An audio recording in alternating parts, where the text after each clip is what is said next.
वहाँ का बजाय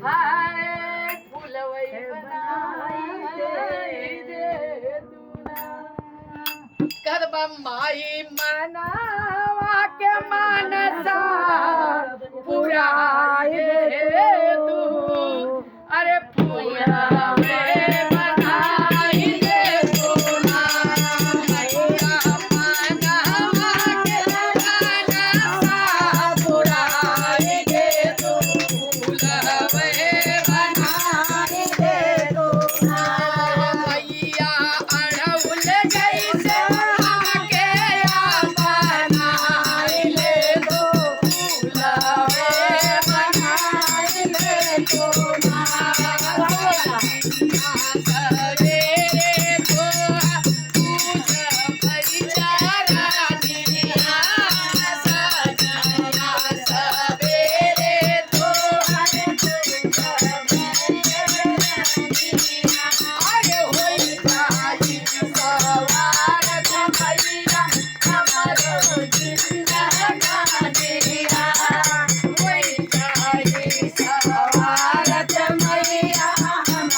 जितना तू प्यार अढ़उलवा से करे लो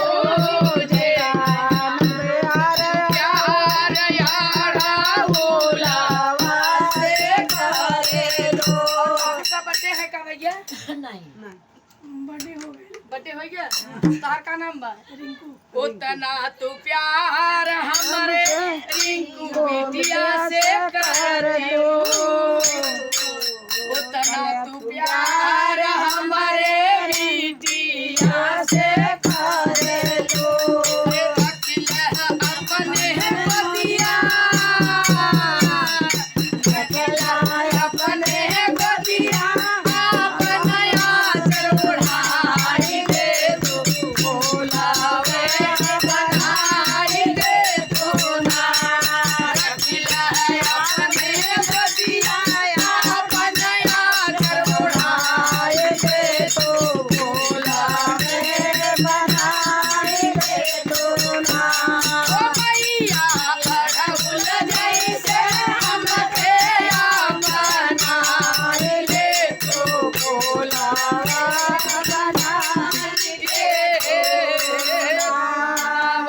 दरबार की जय, बम्बा देवी की जय।